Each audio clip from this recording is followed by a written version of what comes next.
In a house of wealth and secrets, one brother's mind unravels, while another's mask begins to crack. Their father's death should have ended the struggle. But in the Ofaka mansion, the dead are never truly buried. Curses linger. Promises rot. And every shadow holds a watcher.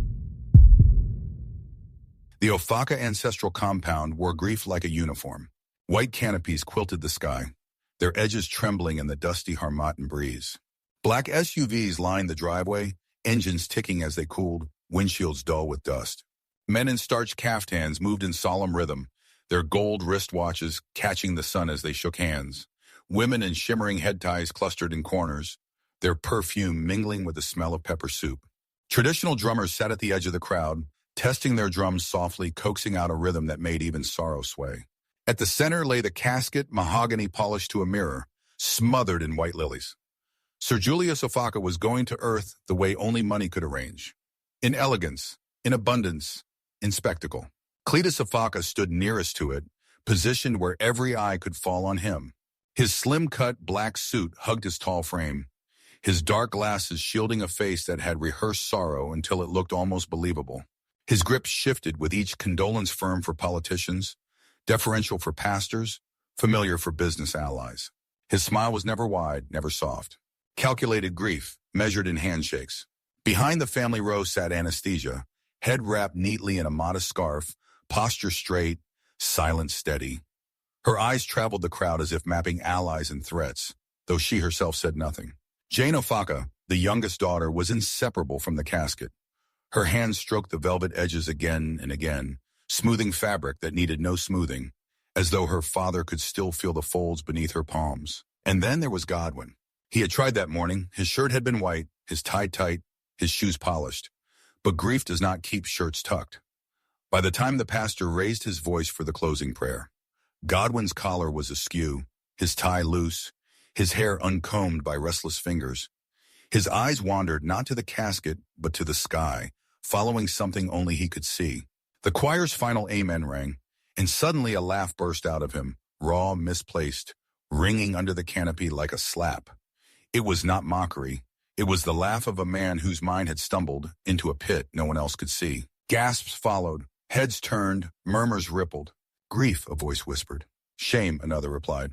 Jane's head bowed lower, her lips tightening into a prayer that had no words. Cletus did not bow. His jaw flexed once behind his glasses. He crossed the space, laid a hand on Godwin's shoulder. To outsiders, it was the touch of a brother soothing another. But beneath the weight of his palm was distance, calculation. Come, Cletus said, voice silk over steel. Let them finish. Godwin blinked, laughed again, then fell quiet as Cletus steered him aside. At the far edge of the gathering, she stood there, Lady Teresa Ofaka. She had long ceased to bear that name. Divorce had carved her out of the family years ago. Yet here she was, drawn back by the gravity of death. Her eyes held no tears, only memories pressed flat with time. Guests whispered as they noticed her. Even she has come back.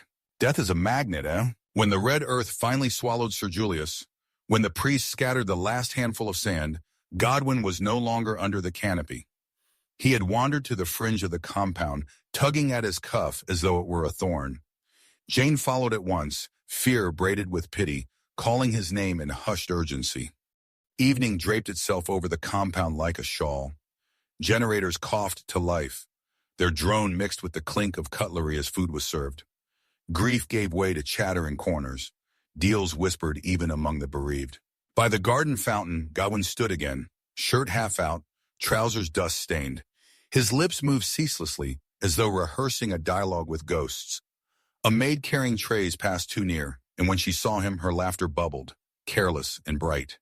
Jane's sharp glare sliced it off mid-note. She approached, her own steps heavy with dread. "Brother," she whispered, placing a hand on his arm.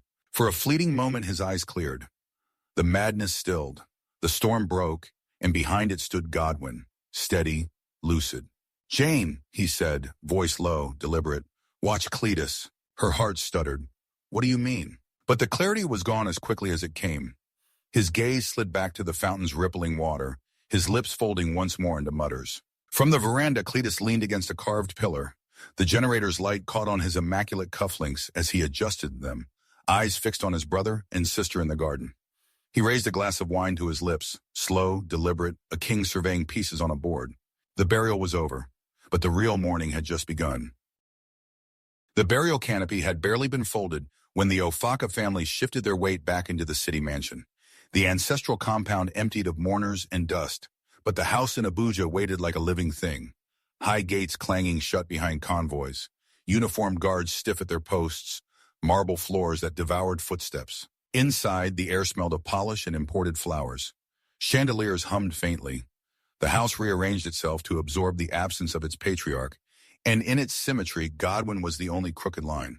Mornings found him by the pool, crouched like a boy, dipping his hands into the blue water. He would lift it slowly, watching the sunlight fracture across his palms, murmuring, "Light weighs nothing, but it presses, it presses." Staff glanced through glass doors and looked away quickly. Afternoons, he wandered barefoot across the hot paving stones, trouser cuffs collecting dust, his hands slipping in and out of his pockets as if he were unsewing himself thread by thread. By evening, he would sprawl on the stairs, muttering conversations with people no one else could see. The house was marble, brass, and order. Godwin was noise, disorder. A wound bleeding on polished stone. Cletus moved differently. He was calm, meticulous, visible at every turn, the new axis around which the household spun. 2 guards, broad-shouldered and loyal to their pay, were assigned to hover near Godwin, but never touch him. Lawyers arrived daily with files. Accountants came and went. Papers that once required Godwin's signature now carried Cletus's brisk initials. "He's holding the family together," staff whispered. "He's taking the family apart," another countered. Lucidity struck Godwin like lightning, sudden, fierce, gone before anyone could hold it. One afternoon in the kitchen, Jane found him barefoot, shirt untucked, fingers drumming the marble counter. His eyes, for once, were clear, sharp, steady. "Jane," he said urgently, clutching her wrist, "call the lawyer. Father left directives. Cletus is moving things." Before she could answer, a slammed window upstairs startled him. His grip fell slack. The clarity drained from his eyes. He stepped back, muttering to himself, chasing phantoms again. Jane leaned against the counter, her throat tight, torn between hope and despair. Anesthesia continued to visit, despite Cletus's visible irritation. She came with food, prayers, quiet presence. Sometimes she was allowed only as far as the doorway. Other times she slipped into the room when the guards relaxed. On one such visit, Godwin's lucidity flared again. His gaze found hers, raw and desperate. His words trembled, but were coherent. "Don't let them close me out," he whispered. "They're rearranging the walls. Can't you see it? The house, this house, it moves for him, not for me." Anesthesia reached to steady his hand, but a guard stepped forward.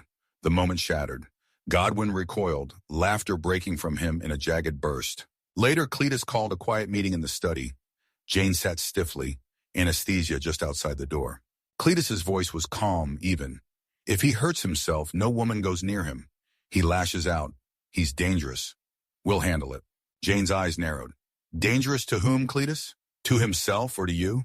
The silence after her question was heavy, thick as marble. Cletus smiled faintly, but it did not touch his eyes. "We'll handle it," he repeated. The rules were set, but rules in the Ofaka mansion never held forever. Few weeks earlier, long before the white canopies and speeches, Cletus Ofaka had taken a road no map cared to name. His SUV crawled through bush paths where city noise could not breathe. The headlights caught branches stripped bare, shadows darting like startled spirits. At last he entered a clearing slick with ash. The earth was scorched black, the air rank with palm wine and old sacrifices. From the trees hung red cloths that twitched in the Harmattan wind. Smoke coiled upward in long, silent fingers, curling like whispers no one wanted to hear. He stepped out, his polished shoes sinking into soft earth, and walked toward the shrine. Inside, the hut's belly glowed red. Oil lamps flickered against clay walls scrawled with chalk. In the center sat Dibia Okonta, ancient and unbending, chalk lines painted across his arms, eyes sunk deep into their hollows. His staff, carved with runes and streaked with dried blood, leaned across his knees. Cletus bowed, shallow, respectful, but never low enough to lose his pride. "Your father is not dead yet," the Dibia said, his voice a rasp, neither greeting nor curse. "He is dying," Cletus replied. His tone was flat, precise, as though announcing a meeting agenda. "And my brother is first in line." The native doctor's eyes lingered on him a moment. Then he nodded. So you have come for rearrangement. Cletus said nothing. His silence was agreement enough.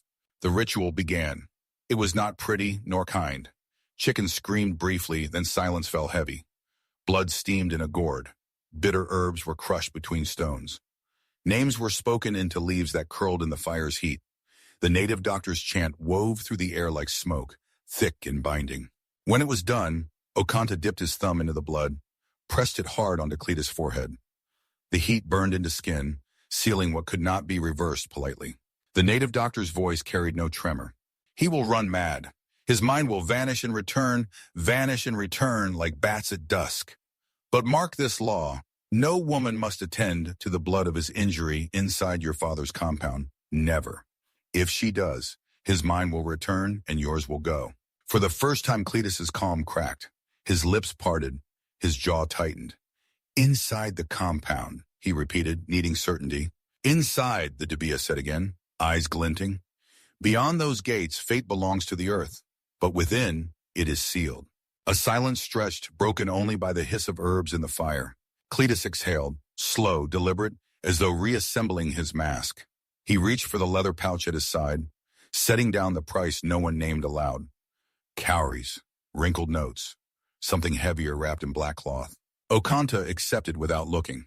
When Cletus emerged, the air outside smelled of smoke and iron. He climbed back into the SUV. The engine coughed, headlights cut across the red cloth swaying in the trees. He drove off, the curse already in motion. His face returned to perfect stillness. The mansion seemed to hold its breath. Its marble corridors swallowed footsteps, chandeliers glowed too brightly, and the air itself waited listening for the sound of Godwin's unraveling. By the pool, his reflection rippled with laughter. Sometimes it was shade like a boy amused by private jokes. Sometimes it broke into manic bursts that startled the staff into silence. Yet just as suddenly, clarity would drop like a plumb line through water. Jane, he would whisper urgently, gripping her wrist with startling strength. The will, listen. The will. But before she could press for more, the switch flipped again. His grip loosened. His gaze slid away, chasing some invisible thread, and he was lost. Cletus responded with rules. New rules each week, sometimes each day. Doors locked from outside after dusk. No female nurses in his wing. No exceptions, no excuses. The staff obeyed, though whispers darted through the kitchen. Anesthesia pressed against his bands with quiet persistence. She arrived with food in hand, sat in doorways when barred from rooms, and waited. Sometimes Godwin's lucid eyes found hers. In those brief, rare moments, his stare clutched at her like a drowning man grabbing for breath. He sees you, Jane murmured once. He holds on because of you. Anesthesia only lowered her gaze, but she came again the next day. One late afternoon, Cletus's Mercedes purred into the driveway. The gates closed behind him with the finality of iron. He stepped out in a tailored suit, tie knotted without flaw, leather briefcase swinging with rhythm. He adjusted his cuffs as if the entire mansion were a boardroom waiting for his order. At that same hour, Godwin lingered by the hibiscus hedge. His shirt was torn, one sleeve dangling loose. His hair curled wild over his brow. He paced barefoot along the gravel, muttering, picking stones from the ground only to let them fall again. A guard hovered nearby, stiff, uncertain. Then, like lightning, Godwin's eyes cleared. His head lifted. He saw his brother across the courtyard, saw him in full. History, betrayal, inheritance, all of it landing in that stare. Cletus, he called, voice sharp, lucid, too lucid. The guard startled. Jane, watching from an upstairs window, froze. Cletus paused at the car, hand still on the briefcase. His gaze flicked to Godwin, impassive behind dark glasses. For a beat, the courtyard held silence. Then Godwin ran, not the shambling barefoot wander of past weeks, but a sprint. A man chasing truth, chasing justice, chasing the thief of his birthright. His feet pounded the gravel, arms pumping, voice breaking the still air. Stop him, a guard shouted. Jane pressed her palms against the glass upstairs, breath caught in her chest. Anesthesia, at the gate with a food basket, dropped it in shock, plates clattering on cement. Brother, Godwin cried, closing the distance. The will. Hold him, Cletus said calmly, never raising his voice. The guards moved. Godwin fought, teeth bared, words spilling in fragments. Father's papers. Hidden, the house, not yours. His voice strained against their grip. his body thrashing, wild but not mad, not this time. This time he was clear. Jane's tears blurred the windowpane. She could hear him, even through glass, clearer than ever before. Cletus adjusted his cufflink, stepped into the Mercedes, and closed the driver's door with a sound too soft to be final, too heavy to be ignored. Outside, the struggle dragged on. The mansion did not exhale, it only watched. The courtyard was dust and silence until tires hissed across gravel. The sleek black Mercedes rolled forward, its engine purring, its grille catching the last rays of evening light. Godwin broke free from the guards with a sudden, violent twist, stumbling barefoot into the car's path. His palms slammed against the hood, body heaving, eyes blazing with clarity. "You will not eat what is not yours." His voice rang like iron, the words echoing against marble walls. From the steps, Jane screamed his name. Staff froze mid-step, trays and mops suspended in air. At the gate, anesthesia covered her mouth, eyes wide, basket at her feet. Cletus sat behind the wheel, motionless. For 1 second, he did nothing. But 1 second is enough to change kingdoms. Then the car leapt forward, not far, not fast, just the smallest distance, deliberate enough. The sound was soft but final, a dull thud, lightly and intentionally slamming into him, to quiet him. Godwin's body tumbled from the hood, crumpling onto the gravel. Dust lifted, red spreading underneath him in slow stain. His laughter, broken and jagged, tangled with sobs until the sound became unbearable. A man both dying and mocking death at once. "God!" Cletus cried, flinging open the door with theatrical speed. His voice rose in panic, pitched just high enough for witnesses. "He jumped! He jumped! Somebody call somebody!" Guards hesitated, eyes flicking between the bleeding brother on the ground and the immaculate one staging anguish. Godwin writhed, palms clawing at gravel, blood lawing the stones like ink spilled across a ledger. His words tumbled out in fragments between gasps. "The will. Jane. Don't. Let." Jane was already running. Her wrapper dragged, her sandals slapped the stone, her arms outstretched. She reached him, knelt beside him, pressing both hands against his wound as though her palms could force the blood back inside. Cletus tried to move forward, reaching down to drag Godwin's body away from her grip. Jane rose halfway, her face streaked with tears, and stood firm. Her voice cracked like a whip. "Here," she commanded. "Call Dr. Jude. He will be treated here." Her stance was iron, unshakable. For a breathless moment, Cletus's mask slipped the faintest crease of frustration, too quick for most eyes to see. But the staff were watching. Anesthesia's hands trembled over her mouth. Guards lingered in uncertainty. Every gaze pinned him to the moment. Optics won. Cletus straightened, pulled his phone from his pocket, and dialed with a hand steady enough to seem dutiful. "Dr. Jude," he said crisply, "come at once. My brother has injured himself." His tone carried both urgency and control, rehearsed for ears that mattered. Jane pressed her scarf against Godwin's wound, whispering prayers that tangled into sobs.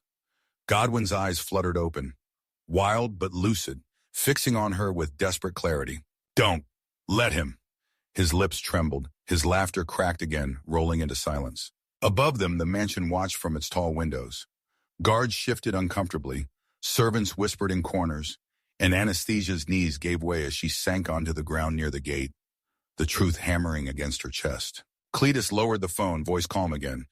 "Help is coming," he said, though his eyes never once touched the brother bleeding at his feet. They looked only at Jane steady, calculating, measuring how much she had nearly edged towards changing the script. The car engine ticked as it cooled, the scent of oil and blood mixing in the air. Dr. Jude arrived almost immediately the call ended, his saloon car nosing quietly through the gates. He stepped out weary but discreet, the kind of man whose silence carried more weight than noise. His bag swung low against his side, smelling faintly of antiseptic and iron. Cletus intercepted him at the veranda before he could enter the main house. His voice was clipped, urgent, controlled. "No female nurse," he instructed, "no noise, discretion above all." Jude only nodded. He had treated enough powerful families to understand what was left unsaid. Inside, Godwin lay stretched across a narrow bed, shirt cut open, his body a map of injuries. Blood crusted at his temple, bruises spread dark along his ribs, his shoulders swollen and raw.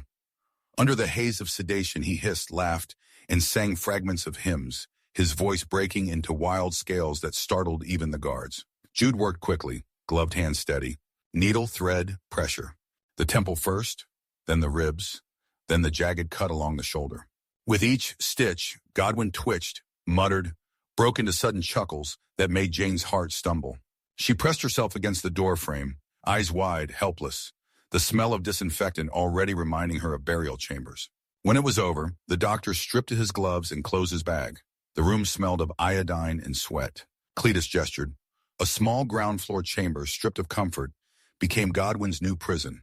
A bed, a single chair, a barred window too high to reach. Outside the door, a guard settled into place, the final wall between him and mercy. Cletus's order hung like a curse over the corridor. No women. Jane stood in the shadow, frightened by how perfectly her brother had arranged control, a symmetry so sharp it cut. The house exhaled at midnight. Its day of ceremony and blood settled into silence. Generators hummed low in the courtyard, their steady drone like a sleeping beast. Guards scrolled through glowing screens, eyes glazed, faces lit blue by phone light. Somewhere, a television flickered faintly in the servants' quarters. Voices from a distant soap opera murmuring in competition with the crickets outside. Jane moved like smoke through the mansion's halls. Each step was a trespass. Her gown brushed the marble, whispering a rhythm her heart could not follow. She was pulled by something she could not name. Something stronger than fear, heavier than reason. Almost like a deep need to care. At the end of the ground floor corridor, the guard outside Godwin's room sat half asleep, his phone cradled in his palm. Jane walked up to him, eye fixed steady on the guard. "I'm going to need to see my brother. I don't care about the rule," she murmured. The guard hesitated, then saw that Jane's determination was enough to end his job. He nodded his agreement and returned to his screen. The lock clicked softly under her hand, and the door gave way. Inside, the air was heavy with disinfectant and blood. The room was too small, too dim, light spilling weakly from a lamp placed on the floor. Godwin lay twisted on the narrow bed, the sheets damp with sweat and scarlet stains. The bandages Dr. Jude had wound so carefully had soaked through. His chest rose and fell unevenly, each breath scraping like stones against one another. "Brother," Jane whispered, her voice trembling. Then her eyes caught the soaked bandage, a help urgently needed, but she knew it was just her. She had to do something. "Brother, your wound is still bleeding," Jane said, as if it'd make any sense to him. It didn't matter anyway. He stirred, eyes fluttering open, then rolling back again. A groan escaped him, half pain, half madness. His fingers twitched against the sheets, searching for something unseen. Instinct overrode everything, things that even she knew not about. Cletus's rules, the native doctor's unseen curse, the unspoken fear of retribution. Jane moved to his side. She lifted his shirt carefully, her hands trembling as she saw the deep gash across his ribs seeping fresh blood. "No one is coming," she whispered, more to herself than him. "No one but me." She reached for a folded cloth nearby in the room and pressed it against the wound. Godwin hissed sharply, back arching, but she held firm. With trembling hands, she unwrapped the soiled bandages, the smell of iron rising into the room, sharp enough to sting her eyes. She tore fresh strips from a bandage she found inside a treatment kit and pressed them down, binding the wound as best she could. And then it happened. Her fingers brushed blood, warm, sticky, alive. For a heartbeat, her vision blurred, as though the room had tilted. The air seemed to crackle, thickening, pressing, then releasing all at once. Something shifted, something vast and unseen. A pressure lifted, tightness undone, the air rushing freer than it had in weeks. Godwin's eyes opened. Not the wild, wandering eyes of madness, not the clouded gaze of sedation. Clear, steady. His breath slowed, evened. The storm that had trapped him seemed to pass in a single moment, as though her touch had cut the chain binding him. He looked at Jane as if seeing her for the first time in years. His lips trembled, but not with confusion, with recognition. "Jane," he said, voice low but strong. Her tears fell before she realized she was crying. "You're here," she whispered. "Oh God, you're here." He reached up, fingers brushing the side of her face, grounding himself in the certainty of her presence. His eyes glistened with something she had not seen in him since their father's last unbroken days. "I thought I was gone," he murmured, "but you pulled me back." Jane swallowed, choking back a sob. "Rest now, you're safe." But her words trembled, because even as relief poured through her, fear followed close behind. She had broken the one law spoken in whispers. No woman must tend to the blood. Somewhere in her chest, a clock had begun to tick.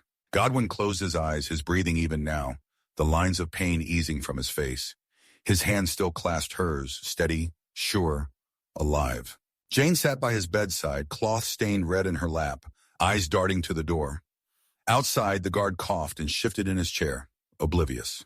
The mansion held its silence, walls listening, windows watching. Something had been undone, something no one could yet name. The spell had broken, and Cletus would soon realize it. A script well-crafted, now torn in shreds, and the consequences of evil motive would be laid bare before all. Morning found Cletus at the breakfast table, smiling too easily. His suit was pressed, his cufflinks gleamed, his voice rang with the confidence of a man in control. He lifted his teacup with a flourish, announcing to Jane and the gathered staff, "Godwin is improving, stronger each day, our prayers are working." The words were perfect, polished, but his eyes betrayed him, twitching at the corners, darting too quickly from one face to another, searching for belief. Jane met his gaze and said nothing. Anesthesia kept her eyes lowered, though her silence was louder than any reply. By nightfall, the cracks widened. Cletus stalked the marble hallways, muttering into the dark, his voice thick with numbers. 5, 7, 12 goats, 6 names. No, it doesn't balance. His shoes clicked across the polished floor, echoes chasing him like unseen pursuers. Servants whispered. Some claimed they heard him arguing with voices that were not there, low, heated tones followed by sudden bursts of laughter.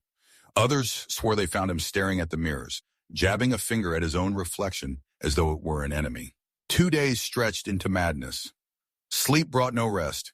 He woke drenched in sweat, stumbling into the corridor, raving at shadows, clawing at his own chest as though trying to rip something out. On the third night, the collapse came. The study door slammed open.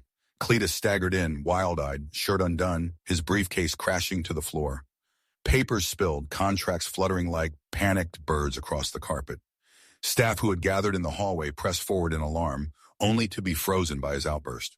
"You don't understand," he screamed, voice raw. "The shrine, Okanta, he promised balance.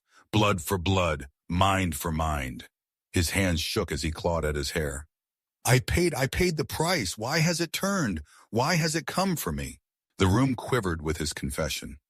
Words meant to be buried in the bush now spilled into marble air, staining his empire. Staff gasped, crossing themselves, retreating into corners. Jane stood in the doorway, her hand over her mouth, trembling with both horror and vindication. Cletus's rant grew ragged. He knocked over a lamp, scattering glass, then dropped to his knees amid the papers, sobbing, whispering, then shouting again. "The curse was mine to give, mine to hold. Why won't it obey?" The din was unbearable. Dr. Jude arrived quickly, summoned by Jane at the request of terrified servants. He entered with his bag, already open, a syringe gleaming in his hand. Cletus thrashed when they tried to hold him, but exhaustion weakened him. Jude pressed the needle in, calm and practiced. Moments later, the once immaculate Cletus Ofaka slumped into sedation, his body bound to a chair, ropes biting into his wrists, the same restraint he had ordered for his brother. Amidst all the noise, Godwin lay quietly on his bed, his sanity intact for 2 days and still going, tended to by a servant or two with anesthesia constantly beside him. He was not allowed to see Cletus's madness unfold, but he could hear. Even more he knew, just like it's now obvious to Jane and anesthesia, that Cletus was responsible for Godwin's madness, and now he's reaping the fruit of his own evil. In the silence that followed, the staff whispered the truth none dared say aloud. The mask had cracked, and the man beneath was hollow. 2 weeks later, the Ofaka mansion no longer trembled under the weight of secrets. The corridors, once tense with footsteps and whispers, softened into rhythm again. Godwin sat by the pool one morning, dressed in fresh linen, hair trimmed, shoes polished. His posture was upright, his eyes steady. For the first time in months, his laughter was his own, not jagged or misplaced, but whole, warm, unforced. Jane, seated nearby with a book open on her lap, watched him with quiet relief. Anesthesia passed with a tray of fruit and caught his smile. She returned it, though hers trembled with the memory of how near they had come to losing him. Doctors came, ran their tests, and confirmed what their eyes already told them. Full recovery. The madness was gone, its grip broken. But not all in the family healed. Cletus did not return. His room remained locked, his suits untouched, his cufflinks gathering dust on the dresser. His care had turned gentler, less guarded, but the storm inside him did not clear. He muttered still, railed at unseen enemies, fought shadows in the mirror. Within a year, it was agreed he could not remain. Quietly, without ceremony, Cletus was transferred to a rehabilitation center outside the city. Papers shifted, signatures carried new names, and slowly, inevitably, Godwin took the seat once meant for his brother. The boardrooms that had doubted him welcomed him back. The staff who had whispered pitied him now bowed with respect. The family enterprise, frayed and near collapse, bent itself into his hands and held. The Ofaka mansion breathed again, its halls filled with footsteps, not of fear but of routine. Meals were shared, laughter returned in corners. The air no longer tasted of blood and curses. Jane walked lighter. Anesthesia stayed longer. Even the guards seemed less stiff at their posts. Yet peace is a guest that seldom stays. The mansion knew this. Its windows had watched too much. Its walls had absorbed too many secrets. For now, it rested. But somewhere in its silence, it listened, waiting for the next shadow to arrive. The rehabilitation center was nothing like the Ofaka mansion. No chandeliers hummed overhead. No marble swallowed footsteps. Here, the walls were bare, the floors linoleum, the air heavy with disinfectant and muted despair. Patients shuffled slowly in courtyards, their laughter sharp, their silences deeper. Cletus Ofaka sat in a corner room, staring at walls only he could see. His suit was long gone, replaced by plain cotton clothes, but even stripped of cufflinks and polish. He held his posture with remnants of authority, head tilted slightly, fingers twitching against his thigh, as though still calculating deals, still signing contracts that no longer existed. Most days he muttered to himself, numbers, names, promises. Sometimes he barked at his reflection in the glass, then laughed, then fell into silence. It was on such an afternoon that 3 visitors arrived. They samkwai the book at the reception, speaking with practiced compassion. Old friends of the family, they said, we only wish to check on him. The nurse at the desk glanced at their polished shoes, at the woman's expensive scarf, and did not ask more questions. Together, they moved down the corridor, their voices soft, careful. 2 men flanked the woman, both dressed in understated suits. Their eyes flicked often to the doors they passed, cataloging everything. When they entered Cletus's room, he was humming faintly to himself, tracing lines across the air with one finger. He did not look up immediately. Brother, one of the men said gently, though he was no brother. How are you today? Cletus blinked, eyes sliding toward them. He studied their faces, then smiled faintly, lips curling in mockery. You've come to watch the fall, he muttered. But walls, remember. The walls. They leaned closer at night. The men exchanged quick glances. Their politeness did not slip, but the questions beneath their words sharpened. He doesn't know us, one whispered. Doesn't matter, the other replied. What matters is if he will recover. Their questions circled him like vultures. They asked about his sleep, about his memory, about his brother. They leaned close, watching his eyes, listening to his babble for hints of clarity. Their whispers betrayed their true intent. They wanted certainty. Certainty that Cletus Ofaka, once immaculate, would never rise again. Because if he remained broken, then only one brother, Godwin, stood between them and the empire. As the questions wound down, the woman leaned closer, her perfume cutting through the sterile air. She adjusted her scarf, but it slipped, revealing the line of her jaw, the curve of her cheek, the unmistakable profile of a face Cletus had known since childhood. For the first time in weeks, his eyes cleared. His humming stopped. Mother, he whispered, voice cracked but steady. The men stiffened, but the woman did not retreat. She held his gaze, unflinching. Yes, she said softly, almost kindly. It is I. Even in madness, recognition sharpened him. His fingers gripped the bedsheet, knuckles white. His lips trembled between laughter and rage. You left, he spat, the words jagged. You left us to him, to father, to the will of strangers. Lady Teresa adjusted her scarf, reclaiming her mask of poise. Her eyes glittered with something harder than pity. And yet I return, she said, because this family is not finished. Not yet. Cletus trembled, torn between fear and hope, sanity and delirium. For a flicker of a moment, he almost seemed whole again. But the men behind her exchanged knowing looks. They had heard enough. When they left, the nurse at the desk smiled politely, none the wiser. Back in the dim corridor, Lady Teresa pulled her scarf tighter. Her voice was low, meant only for her companions. Godwin thinks he has inherited peace, she said, but he has only borrowed time, and I will decide when the debt is collected." The men nodded. Inside his room, Cletus pressed his forehead against the wall, whispering her name over and over, like a prayer or a curse. Thank you for watching. Please subscribe to our channel for more interesting stories.